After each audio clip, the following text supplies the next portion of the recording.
Welcome to this online podcast. I'm David Libang Huang in Beijing. As Russian President Vladimir Putin announced on Tuesday, May 26th, due to the COVID-19 pandemic, the country's postponed 2020 military parade commemorating the 75th anniversary of the victory of the Soviet Union's Great Patriotic War will be held in Moscow's Red Square on Wednesday, June 24th. For more on this topic, I interviewed Radio Mayak host Tim Kirby via Zoom. Tim was in Moscow Oblast while giving this international interview.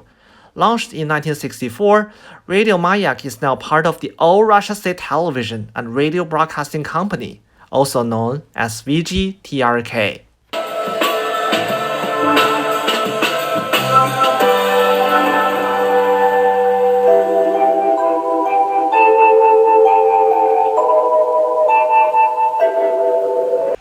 Hello from Beijing, Tim.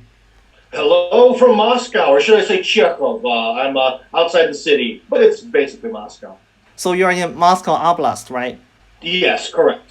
First of all, given the context of the coronavirus pandemic, how did you survive your self-quarantine in the Russian capital in the past few months? Well, as right now, you could see in the background, I'm in a big wooden building. This wooden building I own. So I'm very lucky that I bought the what they call a dacha, a Russian sort of country house.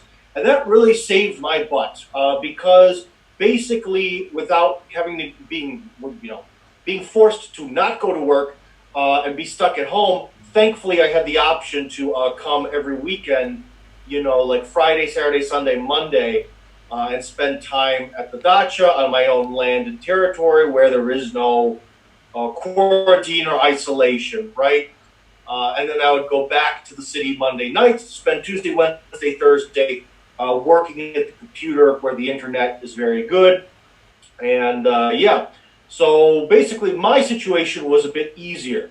Now, people who have children and only have an apartment to live in, that was probably very rough indeed. I see. You're on the ground. What are expectations for the June 24th military parade? Well, I don't think that they're going to be too big. I haven't really heard too much from the government, again, because of the whole coronavirus thing, and also the upcoming referendum, which is another very big deal in Russia. I think the parade is sort of getting what you call overshadowed, where it hasn't been talked about too much.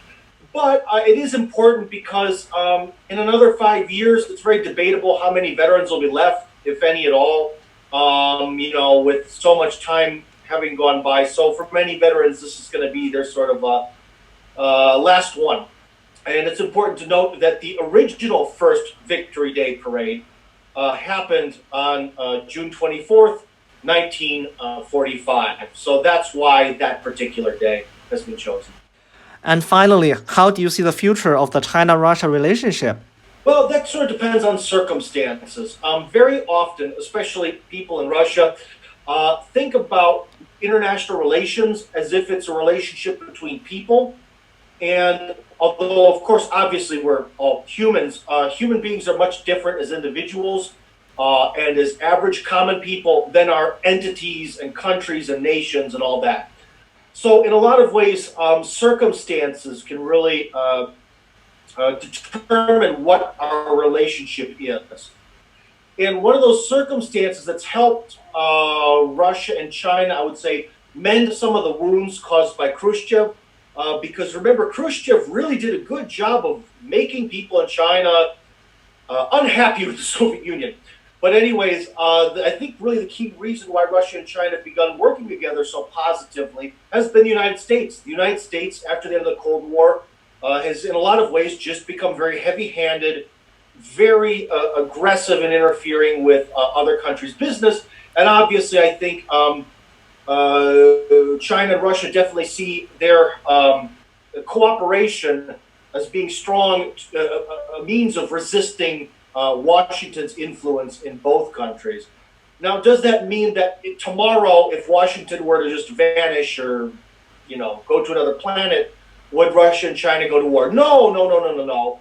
But there would become new situations. If America went through some sort of horrible period where it stopped becoming a superpower, then Russia and China would definitely have to make sure that, again, the circumstances would be right, that working together would remain a net positive for both sides, And that's how we can have peace. That's a whole big thing about this multipolar world order, is that if you can have a few different poles of power on Earth that all sort of offset each other and can find more reasons to work with each other than against each other, you get a very low potential for war. And that's sort of the whole idea around that.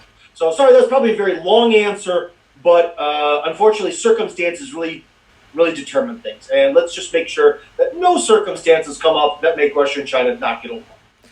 All right. Radio Mayak presenter Tim Kirby, thank you so much for your insight. Спасибо большое. Спасибо вам огромное.